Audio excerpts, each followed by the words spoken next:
Las 7 apariciones de Jesús en el Antiguo Testamento, el Cristo antes de su encarnación.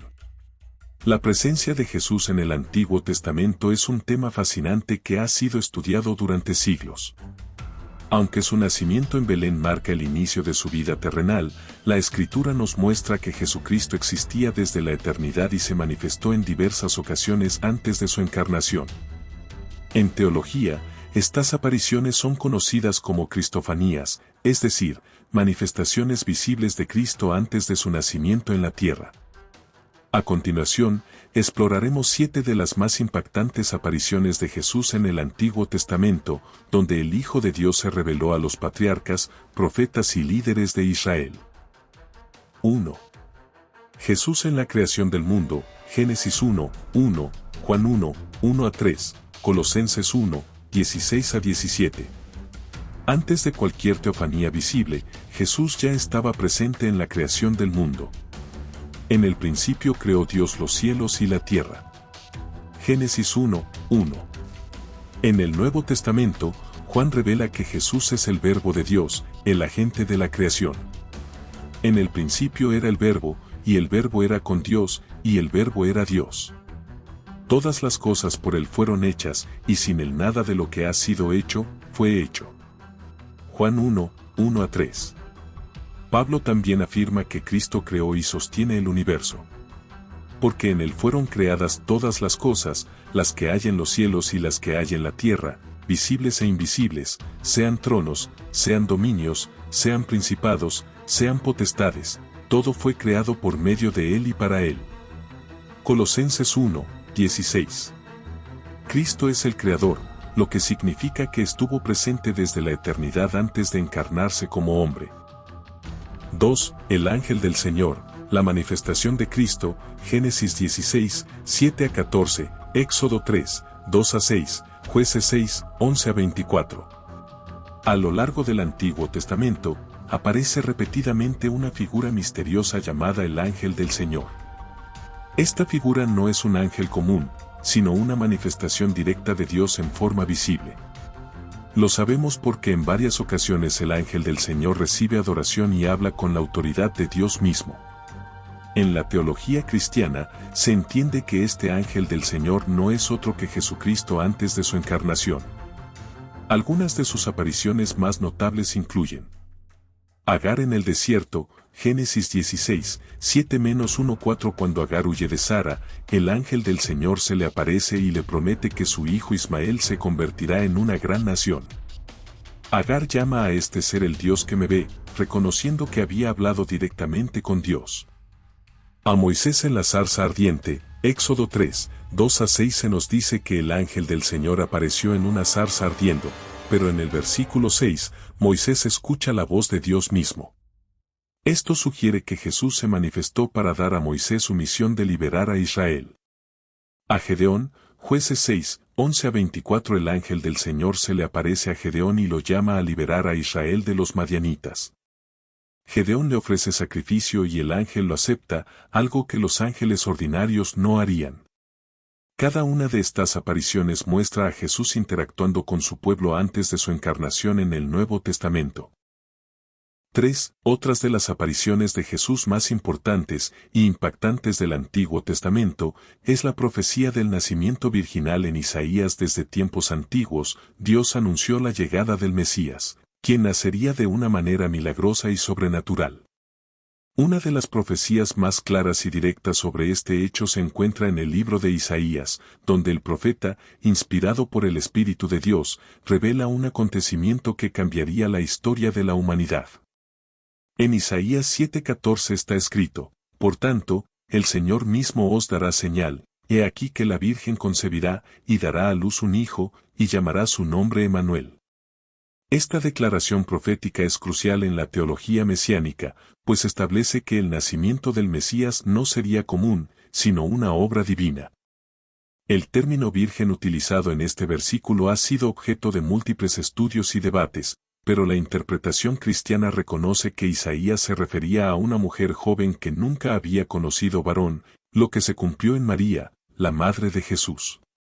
La mención de Emmanuel, que significa Dios con nosotros, confirma que este niño no sería solo un líder o profeta, sino la manifestación misma de Dios en la tierra. Este anuncio se dio en un contexto de crisis en Judá, cuando el rey Acaz temía por la invasión de naciones enemigas. Dios, a través de Isaías, le ofreció una señal de esperanza y redención, asegurando que su plan de salvación estaba en marcha. Sin embargo, el cumplimiento definitivo de esta profecía no fue inmediato, sino que se dio siglos después con el nacimiento de Jesucristo en Belén. En el Nuevo Testamento, Mateo 1, 22-23 confirma que el nacimiento de Jesús es el cumplimiento directo de Isaías 7:14, cuando el ángel del Señor se aparece a José en un sueño y le dice: todo esto aconteció para que se cumpliese lo dicho por el Señor por medio del profeta, cuando dijo: he aquí, una virgen concebirá y dará a luz un hijo, y llamará su nombre Emmanuel, que traducido es, Dios con nosotros. Así, la conexión entre el Antiguo y el Nuevo Testamento queda establecida, mostrando que Dios había planeado desde el principio la llegada de su Hijo al mundo de una manera sobrenatural. El nacimiento virginal de Jesús no solo cumplió una profecía antigua, sino que también demostró la intervención directa de Dios en la historia humana. No fue un acontecimiento al azar, sino el cumplimiento de un plan divino que tenía como objetivo la salvación de la humanidad.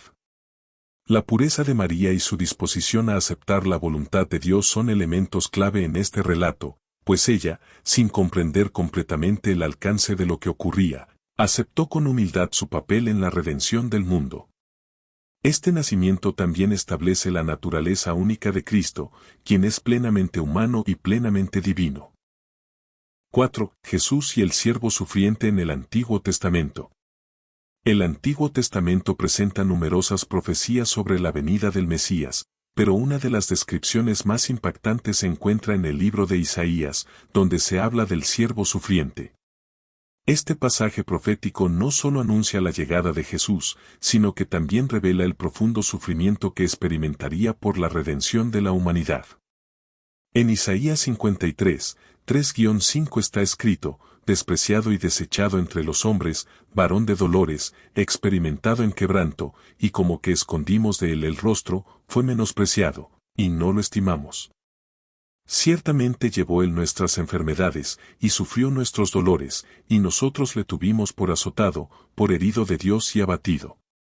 Mas el herido fue por nuestras rebeliones, molido por nuestros pecados, el castigo de nuestra paz fue sobre él, y por su llaga fuimos nosotros curados. Estas palabras describen con gran detalle el sufrimiento que Jesús padecería en la cruz.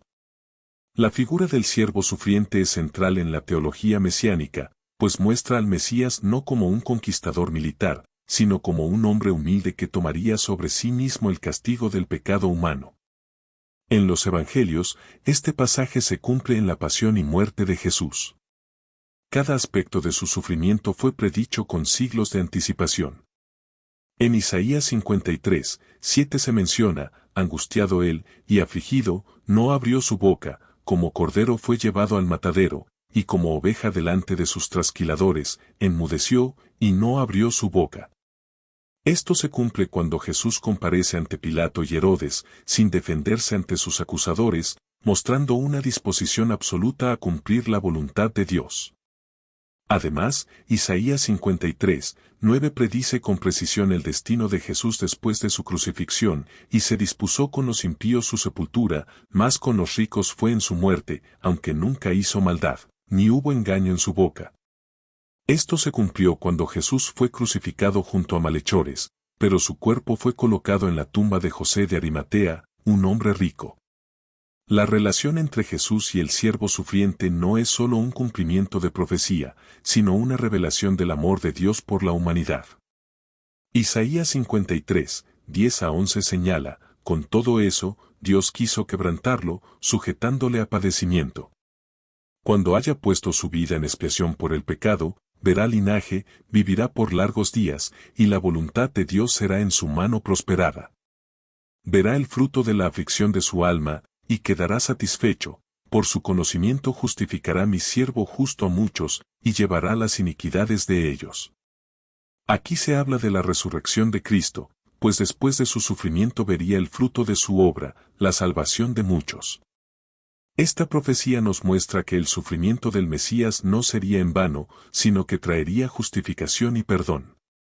La figura del siervo sufriente es clave para comprender la misión de Jesús. 5. Jesús y el príncipe del ejército de Dios en el Antiguo Testamento.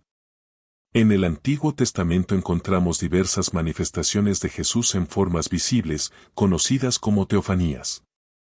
Una de las más impactantes se encuentra en Josué 5, 13 a 15, donde un misterioso personaje se presenta ante Josué como el príncipe del ejército de Dios. Este encuentro es de gran importancia, ya que muchos estudiosos e intérpretes de la Biblia han identificado a esta figura como una manifestación del mismo Jesús antes de su encarnación. El relato comienza cuando Josué, estando cerca de Jericó, levanta la vista y ve a un hombre con una espada desenvainada en la mano. Sorprendido, Josué se acerca y le pregunta, ¿eres de los nuestros o de nuestros enemigos? La respuesta del misterioso ser es impactante, no, más como príncipe del ejército de Dios he venido ahora.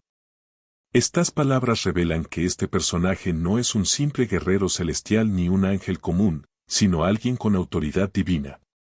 Josué, comprendiendo la magnitud de su presencia, cae rostro en tierra y le adora, preguntando, ¿qué dice mi señor a su siervo? La respuesta del príncipe del ejército de Dios es similar a la que Dios le dio a Moisés en la zarza ardiente, quita el calzado de tus pies, porque el lugar donde estás es santo. Esta orden refuerza la idea de que Josué estaba en la presencia de una manifestación divina, pues en la Escritura solo Dios exige este tipo de reverencia. La identidad de este personaje es crucial, ya que en toda la Biblia los ángeles fieles a Dios rechazan la adoración de los hombres, como se ve en Apocalipsis 19, 10, donde el ángel dice a Juan, mira, no lo hagas, yo soy consiervo tuyo. Adora a Dios. Sin embargo, el príncipe del ejército de Dios acepta la adoración de Josué, lo que indica que no es un simple ángel, sino Dios mismo en una forma visible. Muchas interpretaciones teológicas consideran que esta aparición es una manifestación preencarnada de Jesús, ya que Él es el líder supremo de los ejércitos celestiales y en el Nuevo Testamento se le describe como el Rey de Reyes y Señor de Señores, que vendrá a la tierra con su ejército celestial para ejecutar juicio y traer la victoria final sobre el mal. En Apocalipsis 19, 11 a 14 se menciona a un jinete sobre un caballo blanco, cuya descripción coincide con la imagen del príncipe del ejército de Dios. Su vestidura está teñida de sangre, y su nombre es el Verbo de Dios. Se dice que de su boca sale una espada afilada para herir a las naciones y que con vara de hierro las gobernará. Esto enlaza con la visión de Josué, quien ve a este príncipe con la espada desenvainada, listo para la batalla. En el contexto de Josué, este encuentro tiene un profundo significado espiritual. Antes de la conquista de Jericó, Dios se presenta ante Josué no como un aliado o un enemigo de Israel, sino como el soberano absoluto que dirige la batalla según su propósito divino. 6. Jesús en la roca que da agua a Israel, Éxodo 17, 6 y 1 Corintios 10, 4. Desde tiempos antiguos, Dios ha revelado su salvación a través de símbolos y figuras que apuntan a Cristo. Uno de los más impactantes es la roca que dio agua al pueblo de Israel en el desierto.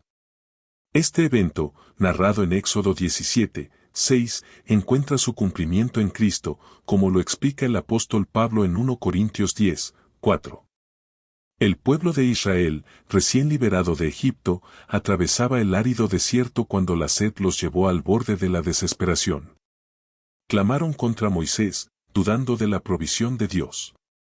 En respuesta, el Señor le ordenó a Moisés, «He aquí que yo estaré delante de ti allí sobre la peña en Horeb, y golpearás la peña, y saldrá de ella agua, y beberá el pueblo». Éxodo 17:6. Moisés obedeció, golpeó la roca con su vara, y de ella brotó agua en abundancia, saciando la sed de toda la nación. Este milagro no solo mostró el poder de Dios, sino que también prefiguró la obra redentora de Cristo. El apóstol Pablo, en 1 Corintios 10, 4, revela el significado profundo de este evento, y todos bebieron la misma bebida espiritual, porque bebían de la roca espiritual que los seguía, y la roca era Cristo. Aquí Pablo nos enseña que la roca golpeada en el desierto simboliza a Jesús. Él es la fuente de agua viva que sacia la sed espiritual de la humanidad. Como la roca fue herida para dar agua, así Cristo fue herido en la cruz para darnos vida eterna. Jesús mismo se presentó como el cumplimiento de esta figura cuando dijo, si alguno tiene sed, venga a mí y beba, Juan 7:37. Así como el agua en el desierto salvó al pueblo de la muerte, la salvación en Cristo nos libra de la muerte eterna. Solo en Él encontramos la verdadera satisfacción para nuestra alma. El pueblo de Israel murmuró contra Dios por su sed, pero en su misericordia, Él les dio agua. Hoy, muchos buscan saciar su sed espiritual en cosas pasajeras, pero solo Cristo es la roca de la salvación. La invitación sigue en pie, ven a Jesús, la fuente de agua viva, y nunca más tendrás sed. 7. La visión de Isaías en el templo, Isaías 6:1-5. El profeta Isaías tuvo una experiencia sobrenatural que marcó su vida y ministerio. En Isaías 6:1-5, él relata cómo fue llevado a la presencia del Señor en una visión que transformó su entendimiento de Dios y su llamado. Isaías comienza diciendo, en el año que murió el rey Usías vi yo al Señor sentado sobre un trono alto y sublime, y sus faldas llenaban el templo, Isaías 6:1. En este momento de crisis nacional, cuando el rey Usías había muerto, Isaías recibió una revelación de la verdadera soberanía de Dios. Mientras el trono terrenal quedaba vacío, el trono celestial seguía ocupado por el Rey Eterno. En la visión, Isaías vio a los serafines, criaturas angelicales que rodeaban el trono de Dios. Con 6 alas, cubrían su rostro y sus pies, y con 2 volaban, mostrando reverencia y humildad ante la majestad divina. Ellos proclamaban sin cesar, Santo, Santo, Santo, Jehová de los ejércitos, toda la tierra está llena de su gloria, Isaías 6:3. La triple repetición de Santo enfatiza la pureza absoluta de Dios, su separación de todo pecado y su perfección inalcanzable. El templo tembló con la voz de los serafines y el lugar se llenó de humo, un símbolo de la presencia gloriosa de Dios. Ante esta escena de indescriptible santidad, Isaías se sintió completamente indigno. Su reacción fue de profundo quebrantamiento y desesperación, ¡ay de mí, que soy muerto! Porque siendo hombre inmundo de labios, y habitando en medio de un pueblo que tiene labios inmundos, han visto mis ojos al Rey, Dios de los ejércitos, Isaías 6:5. Isaías reconoció su pecado y la impureza de su pueblo. En la presencia de un Dios tan santo, cualquier imperfección se hace evidente. Su confesión no fue simplemente un acto de humildad, sino una respuesta genuina ante la grandeza de Dios. Esta visión no solo mostró la gloria divina, sino también la necesidad del ser humano de ser purificado y transformado. Esta experiencia de Isaías es un recordatorio de que nadie puede estar ante Dios sin reconocer su propia insuficiencia. Sin embargo, Dios no deja al hombre en su desesperación, sino que provee purificación y un llamado. Más adelante en el capítulo, Isaías es tocado por un carbón encendido, símbolo del perdón y la purificación de Dios. Hoy, esta visión sigue hablándonos. Nos recuerda que Dios es santo, que nuestra necesidad de arrepentimiento es real y que, por su gracia, podemos ser transformados para cumplir su propósito. Como Isaías, debemos reconocer nuestra condición ante Dios, recibir su purificación y responder a su llamado con un corazón dispuesto. Gracias por acompañarnos en este recorrido por las 7 apariciones de Jesús en el Antiguo Testamento. Cada una de estas manifestaciones nos revela que Cristo ha estado presente desde el principio, guiando, protegiendo y preparando el camino para la redención de la humanidad. Si este mensaje ha sido de bendición para tu vida, no olvides darle me gusta, compartirlo y suscribirte para más contenido sobre la palabra de Dios. Déjanos en los comentarios cuál de estas apariciones te impactó más o si hay algún otro tema bíblico que te gustaría que exploráramos juntos. Que el Señor te bendiga, te guarde y siga revelándose en tu vida. Nos vemos en el próximo video.